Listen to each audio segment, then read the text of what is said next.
دوستو عرب کے لوگ اپنی زبان دانی کی وجہ سے ساری دنیا میں مشہور ہیں۔ قدیم زمانے میں وہاں کے رئیس، جاگیردار، نواب بلکہ بادشاہ تک اہل علم پر عموماً اور شاعروں پر خصوصاً مہربان رہا کرتے تھے۔ بڑے بڑے نامی شاعر جس دربار میں جمع ہوتے سب پر وہی شخص غالب رہتا۔ یہی سبب ہے کہ اکثر انعام و اکرام سے مالا مال رکھتے، بلکہ قدردانی کی تو یہ نوبت پہنچ گئی تھی کہ بعض وقت قصیدہ تو درکنار، کچھ اشعار کہنے پر 10,000 ہزار اشرفیاں انعام دیتے تھے، بلکہ بعض دفعہ ایک ایک مصرع پر ہزاروں اشرفیاں نثار کر ڈالتے تھے۔ ایک بخیل شہزادے نے اپنے باپ دادا کے دستور کے خلاف شاعروں کو انعام دینا بند کر دیا۔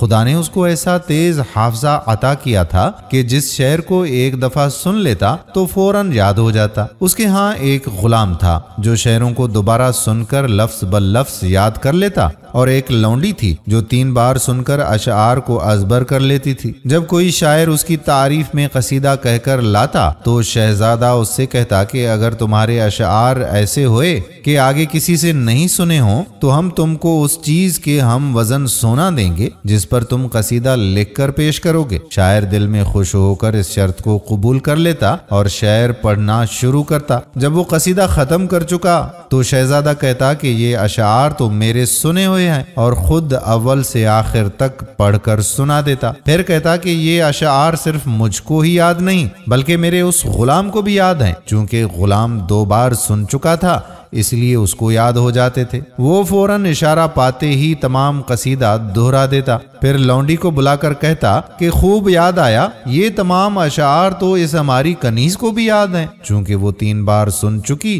اور ازبر کیے ہوتے تھے، فوراً فر سنا دیتی تھی۔ یہ سن کر شاعر بیچارہ اپنا سا منہ لے کر خالی ہاتھ واپس چلا جاتا تھا۔ رفتہ رفتہ تمام ملک میں اس بات کا چرچا ہونے لگا۔ اس زمانے میں اسمعی ایک مشہور شاعر تھا۔ اس نے اس دلچسپ قصے کو سنا تو فوراً اصل حقیقت کو بھانپ گیا اور پکا ارادہ کر لیا کہ اس شہزادے کو اس کی نامعقول حرکت کا مزہ چکھانا ضروری ہے۔ یہ سوچ کر اس نے ایک نظم لکھی جس میں چانٹ چانٹ کر مشکل الفاظ بھر دیے، پھر بدوؤں کا سا بھیس بھرا اور سارا چہرہ کپڑے سے ڈھانپ لیا، صرف آنکھیں کھلی رکھیں۔ اس طرح کا روپ بھر کر شاہی محل کی طرف چلا اور اجازت لے کر اندر گیا۔ جاتے ہی شہزادے کو سلام کیا۔ شہزادے نے پوچھا تم کون ہو، کہاں سے آئے ہو اور یہاں کیوں تشریف لائے ہو؟ اسمعی نے ادب سے جواب دیا کہ حضور کے اقبال دونے، میں اپنی قوم کا نامور شاعر ہوں، آپ کی تعریف میں چند اشعار کہہ کر لایا ہوں۔ شہزادہ بولا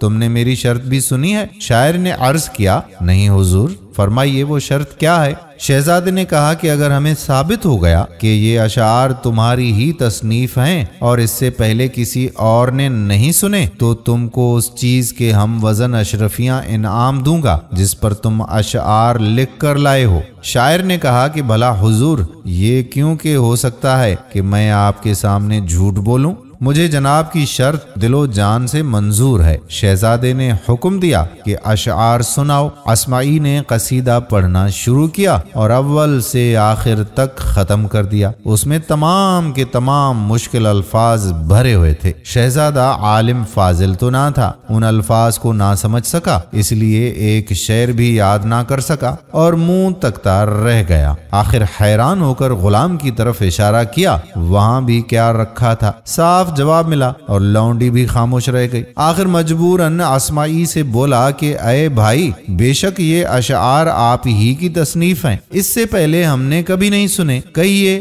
آپ نے یہ اشعار کس چیز پر لکھے ہیں تاکہ اپنی شرط کے مطابق اس کے ہم وزن اشرفیاں تول کر انعام دوں۔ اسمعی نے جواب دیا کہ حضور اپنے کسی خادم کو حکم دیں کہ وہ اس چیز کو اٹھا لائے۔ شہزادے نے پوچھا کہ وہ کیا چیز ہے، کیا تم نے کسی کاغذ پر نہیں لکھے؟ وہ کہنے لگا عالی جاں، میں نے یہ اشعار کاغذ پر نہیں لکھے۔ جب میں نے یہ نظم تصنیف کی تھی تو مجھے کوئی کاغذ نہیں مل سکا تھا جو اس پر لکھا، میرا باپ اپنی جائیداد میں ایک سنگ مرمر کا تختہ چھوڑ گیا تھا، اس وقت وہی سامنے موجود تھا، اس پر کندہ کر دیے تھے اور اس کو ایک کپڑے میں لپیٹ کر اونٹ کی پیٹھ پر لاد کر لایا ہوں اور اس وقت محل کے صحن میں رکھا ہے۔ مہربانی فرما کر خادم کو حکم دیں کہ وہ جا کر اٹھا لائے، میں اکیلا نہیں اٹھا سکتا۔ شہزادہ یہ سن کر ہکا بکا رہ گیا، مگر اب کیا کر سکتا تھا؟ آخر شرط کے مطابق اس پتھر کے ہم وزن اشرفیاں دینی پڑیں۔ اس کا تقریباً تمام خزانہ خالی ہو چکا تھا۔ اس نے آئندہ اپنی بد عادت سے توبہ کی کہ ایسا نہ ہو کہ کوئی اور شاعر ایسا ہی جل دے۔